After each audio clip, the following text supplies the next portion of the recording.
Meet my new friend, the Brawn by Heybike. Can you tell I'm having fun?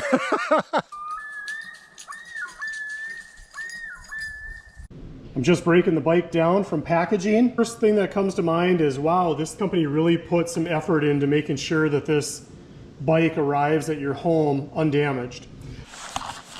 Okay, we've got some pedals. I'm not sure what that is. We've got the manual. Oh, look at this. You know, I'm always impressed with a company that will include the actual tools needed to put your product together. That's foresight right there. Good for you, Heybike. Some electronics, and we have the pedals. Ooh, I'm liking this. I am liking this. Wow, okay. If you're new to my YouTube channel and you're not used to watching my videos, one thing you'll learn about me is when it comes to mechanics and putting stuff together, it's safe to say I'm pretty incompetent. So when I look at a manual like this, with great pictures, super easy diagrams, wow, I'm impressed. I'm a visual learner, and this, I gotta say, I am really impressed with the manual so far. We'll see how it plays out during actual assembly, but I've got everything unpacked from the box, and as you can see, even though there is assembly required, there is minimal assembly.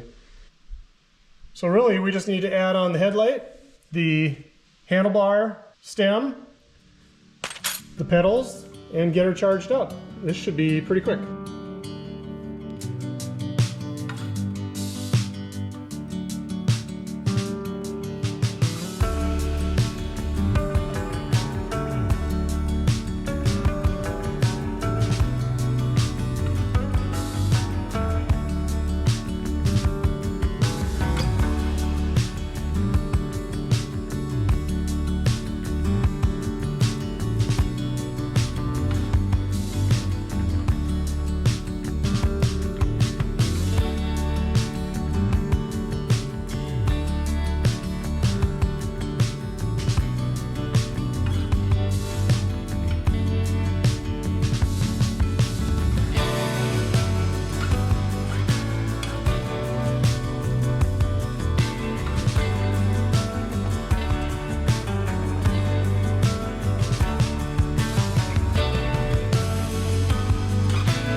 Today we're going to be looking at one of the bikes that may just be the best adventure bike for the buck out there on the market today.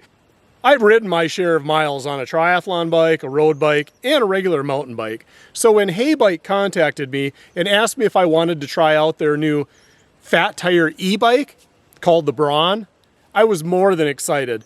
From the reviews I've watched online and the research that I've done, it's pretty apparent that the Brawn by Heybike is really capable on the concrete. But what I want to know is, how capable is it when you get off the concrete, head into the wild? Is this thing more at home in the woods and out on the trails, in the desert, in the snow, than it is on the tar? That's what we're going to find out. Welcome to the review. So today we're going to hit the trails and we're going to find out just what exactly this Brawn is capable of. You can see this great big long drawn out hill behind me. Well, I run these trails in this area, and I can tell you that that hill is a walker. If this bike can get up to the top of that hill with as long and as steep as it is, I'm going to be impressed. For some backcountry camping or some remote fishing, if this bike is capable of what I think it is, this may be the best adventure bike out there for the dollar. But hey, talk is cheap. Let's put this thing to the test and see what it's capable of. All right, we're going to do the Monster Hill Challenge. It's a nice looking bike, I'll tell you that. It seems really large, but I put it up against my Trek mountain bike. The handlebars are only an inch higher, and the seat stem, my Trek is actually just a smidge higher, but the seat, exactly the same. Tell you what, these big wide tires, they really instill confidence on the bumps. Let's see if this bike has what it takes to be the king of the hill. Adjust my seat a little bit higher. All right, we're going to start off in pedal assist 1. And in a nice low gear too.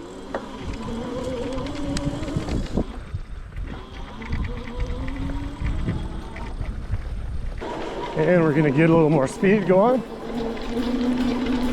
Pedal assist 5. Pretty rough terrain. The horse has got it really post hold. No problem. No problem.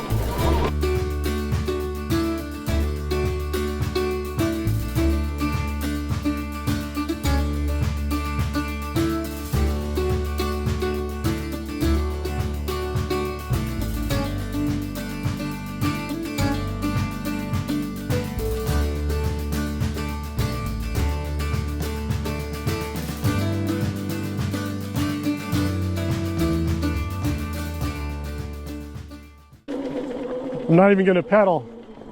Still 7, 3, 6. Can she do it? 5. I'm telling you, this is a steep hill.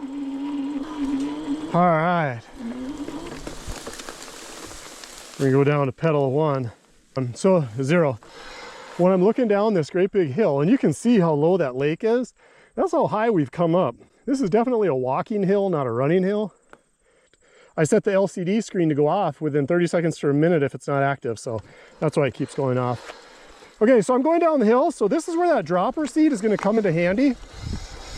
I'm going to go ahead and drop that seat down because I want my center of gravity to be lower. I'm actually even going to come off that seat a little bit just because this is a pretty steep hill and there's a lot of bumps. So having that dropper seat really allows me to get down and stable. You can see how big this hill is right here. And pretty full of ruts. Oh yeah, I got my backside way past that seat for stability. Oh, love that dropper seat. That's exactly what it's made for.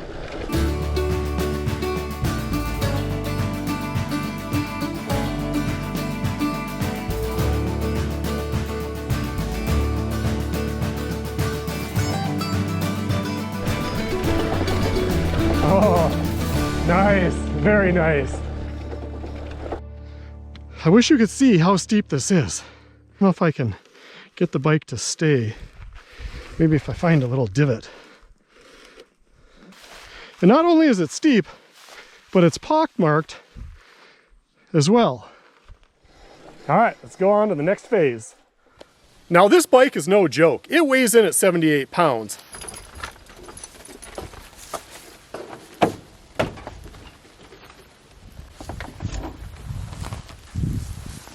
But as you can see, I was able to tuck it into my van fairly easily. You may not put this on the roof rack of your Volkswagen, but if you got a pickup truck or even a sturdy bike rack, you should have no problem moving this bike from your house out into the field.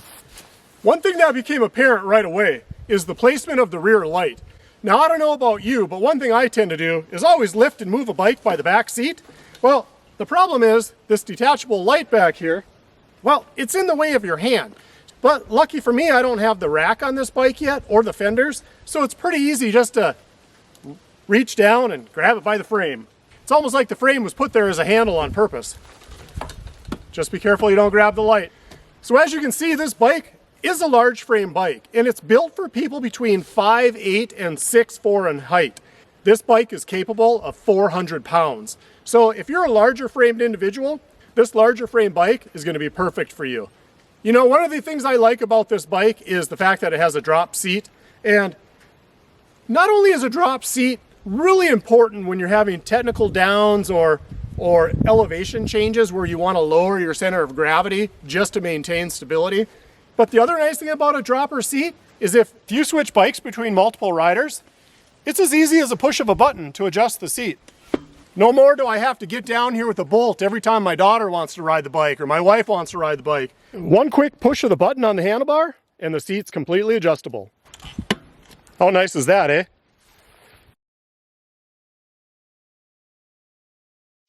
I've picked out a trail today that should really challenge the Brawn. We're going to start out on some 2-track, but quickly get into some nice flowing single track with switchbacks. Sprinkling of sand, plenty of rocks, roots, some steep ascents, and some technical downs. Should be a good day riding. Let's hit the trail. Adjust my seat right where I like it.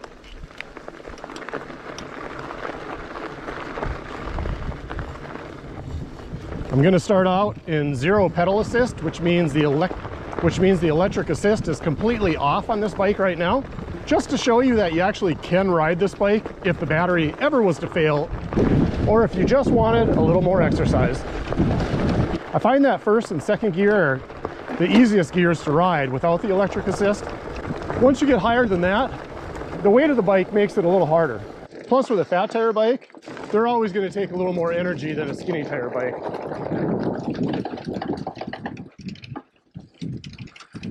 Let's use a little assist through the sand. Right there. That's how quick that motor kicks in. Coming up on the first challenge of this trail, it's going to be a rocky ascent with some obstacles.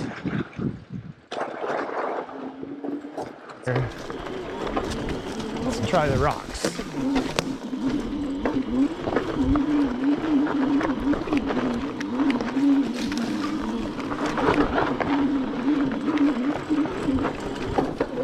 All right, and we're back to pedaling, because after all, we are out for a bike ride. Okay, I'm going to give the Brawn an A+ on that little challenge. Little rock there. Well, here's a good opportunity to talk about some of the advantages to having an electronic bike, especially a fat tire bike. We just covered a mile of trail to get to this little campsite here. Now, some of the accessories that you can get with the Heybike products are you can get fenders and a back rack. But the point being, you could throw some bags on here, you could throw a rack on here, you could outfit it with your tent, your sleeping bag, your cooking supplies. You could get off into some remote camping areas that maybe you wouldn't want to walk that far in if you had to carry a big heavy pack. So the Brawn, it's an awesome way to get you out in the woods, out on the trail, camping, hunting, fishing. I can't wait to grab my fishing pole, throw my tackle box on the rack, get into some carry-in lakes that you can't drive to. In fact, one of the plans I have is to modify some sort of cart where I can pull my kayak on a little two-wheel trailer. That's going to be interesting, let me tell you. Or even for hunting, getting into your hunting area all stealthy without a sound, even if you had to get in a couple miles in the trail. My gosh, with a 400-pound payload, you could haul elk quarters out with this thing. So far, I'm really impressed with this. But we're not done yet. We haven't even scratched the surface. So let's ride. Oh, deer right there. Did you guys see that deer? Just went bounding over the trail right there.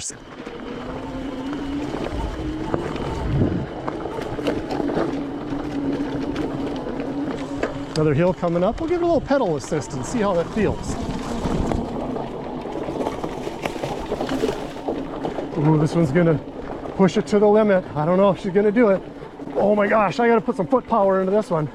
Oh my gosh. Oh my gosh. Oh, that's it. That's all she could do. Can you see how steep that hill is? That hill is no joke. Whew. You know, here's a good point.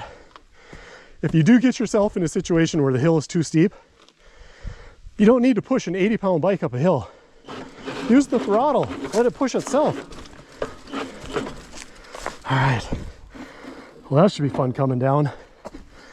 I didn't expect it to get up that hill, actually. I was surprised it made it as far as it did.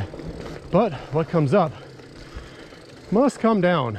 So I think we're gonna use that dropper seat, drop that seat way down here, pick our line. I think, oh, deer flies are biting me right now and I can't scratch.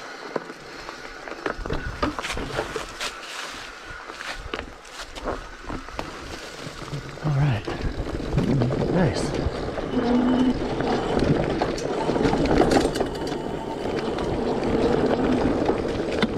Now the nice thing about the pedal assist is you can go on to the app and you can change the speed parameters for each individual pedal assist setting. I can see where people who use this bike as a daily commuter or a grocery getter maybe wouldn't have as much call to use that dropper seat. But if you're getting off-road, oh man, it's wonderful. Here starts the single track. Sweet single. Let's see what kind of maneuverability we got here. We're gonna go a little cautious on this today because we don't want to end up in emergency room before Alaska. Well, I know we're not going to make this angle. Now in tight places like this is where I kind of feel the weight of the bike. You know, the size, the tires are a little different than I'm used to because it's a fat tire bike.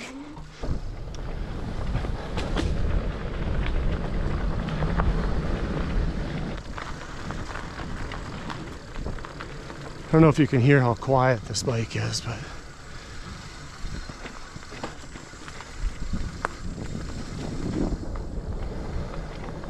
oh, this is fun.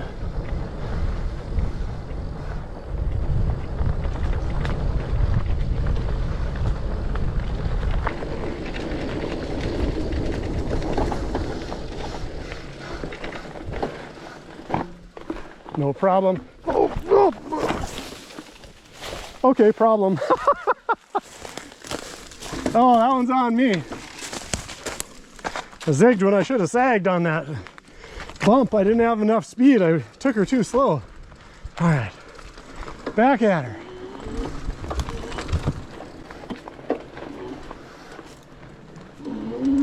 All right, where are we gonna go here?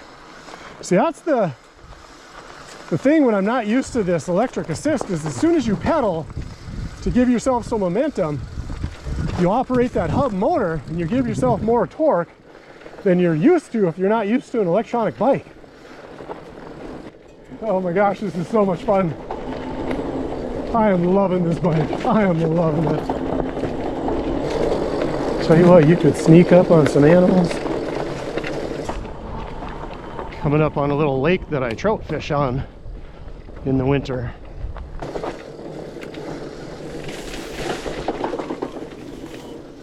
All right, I want to show you guys something. This lake right here, I trout fish this lake for rainbow trout, and there are some hoggers in here. Now, cold weather aside, but if I could hook up a little sled with my fishing gear on this for early ice, when you get those warm days, man, I could ride in here and fish this lake in no time whatsoever. Whew, I'm excited. Let's go.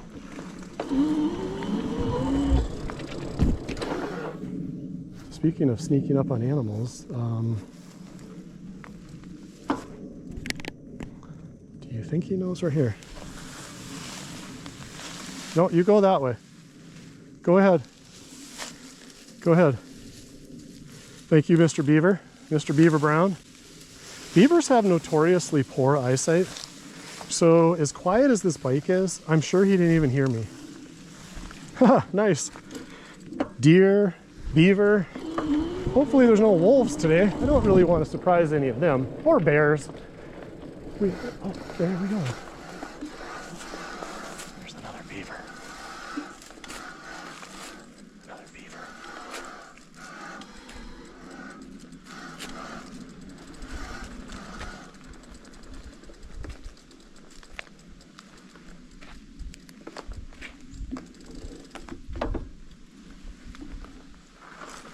Hey, Mr. Beaver, do you mind if we go by? I just want to go around if that's okay with you. Didn't mean to sneak up on you, but we've got this Brawn and I know it's awful quiet. If you go to the left, I'll go to the right. How does that sound? All right, sounds like a deal to me too. See you, Mr. Beaver.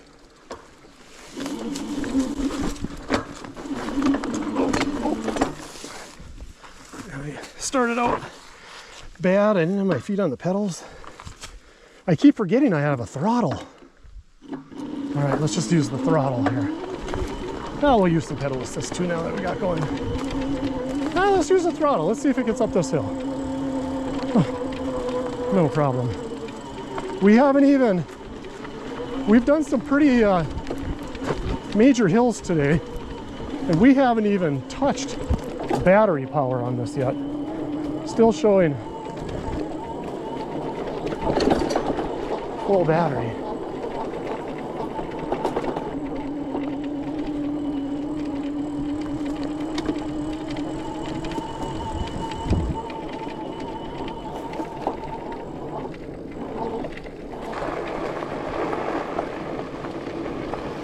Time for a water break. Meet my new friend, the Brawn by Heybike. Can you tell I'm having fun?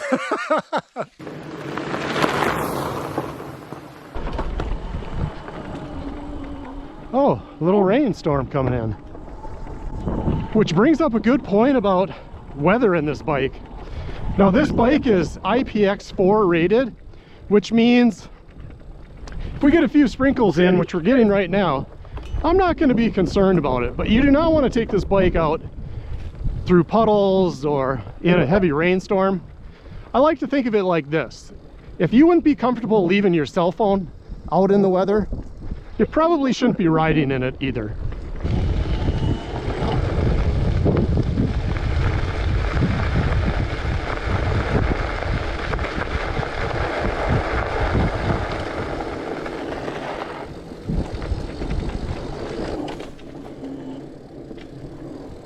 All right, I think we got some rocks in the tight turn up here, if I remember right. Yep, here's those rocks. And sand, no problem for the bike. Nice. Must be a log across the road up here. What if it's gone? It's gone. Oh, big rock though. Whoa. Big rock. Don't hit the throttle when you're hitting rocks. You know, the one thing to note is with this electric hub, when you're in pedal assist, as soon as you hit that pedal a couple times, that motor is going to activate and you are going to have power. So be careful if it's in an area that's technical like this, because you don't want to have power in a place where you don't want it. And if you don't want to, so because it takes a couple rotations of the crank to activate the motor hub, if you need immediate power, just go ahead and toggle down with your thumb and hit that throttle, and you'll have instantaneous power. You won't have to wait for those rotations of the pedal crank. All right, up here we're going to have a little obstacle, a couple of erosion control stairs.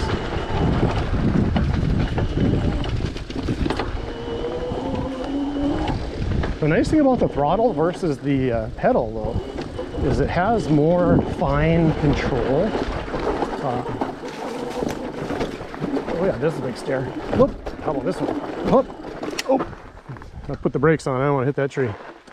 So the nice thing about this bike, so right now, because we're kind of on an incline, normally it'd be hard to pedal out of this, but with the throttle, it's going to be no problem. The other thing is, even though this bike is heavy, the front end is light enough where you can still pop it up for clearing obstacles. Don't even need to with this thing. This thing is a beast. In fact, why am I taking the easy route? We're on a test mission here, aren't we? This is throttle only right now. No problem. This fat tire bike. Fat tires absorb the impact with that shock absorber. Beautiful, beautiful. Woo! Just like that, 20 miles an hour. Crazy. Just with throttle. This thing is so fun to ride. It's almost like riding a little dirt bike. But you can pedal and work as hard as you want to. Okay, we're gonna have a little down here. We're gonna drop that seat. Just so I can get my butt down a little bit. Pick our line. We should have went down the rocky side.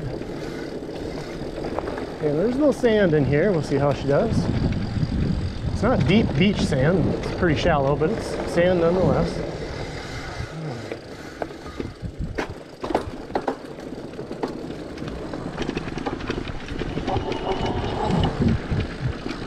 Nice control. This fat tire just floats right on top.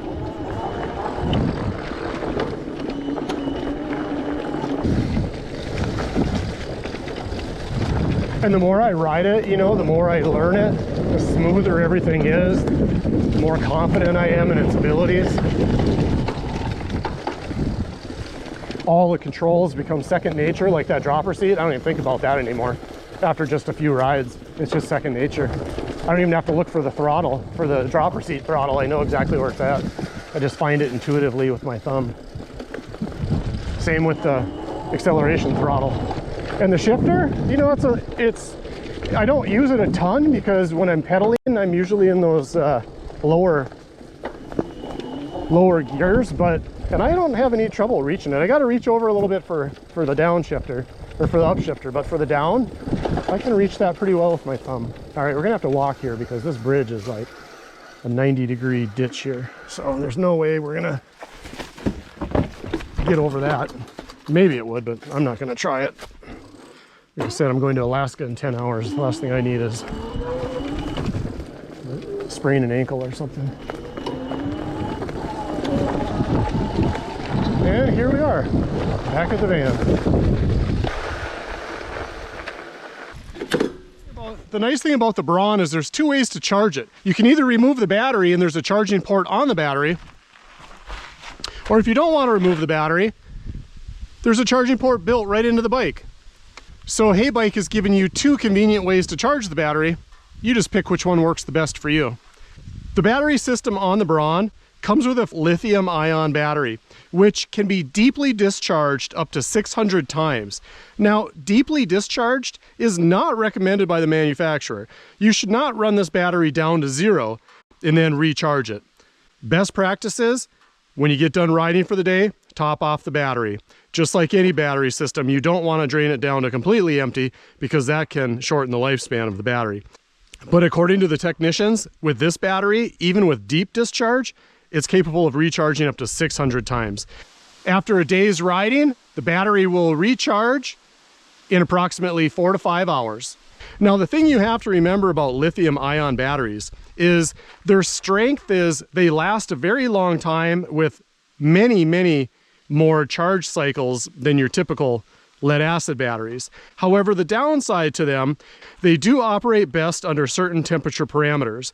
Now, this particular battery, it's recommended for use above 32 degrees, which means if you live in a northern climate like I do in Minnesota, that may limit your outdoor use of this bike during the snowy months. So that's something to keep in mind.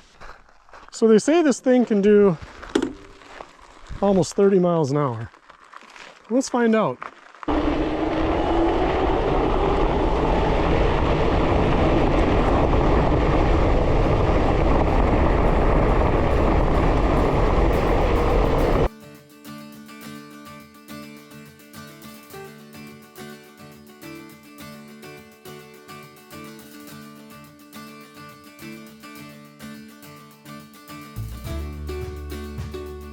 There you have it, the Brawn by Heybike. One mean green machine. Blends in with the forest, silently rolling through those sweet single track trails. I have so many things planned for this bike, and I'm honestly pretty excited to have it.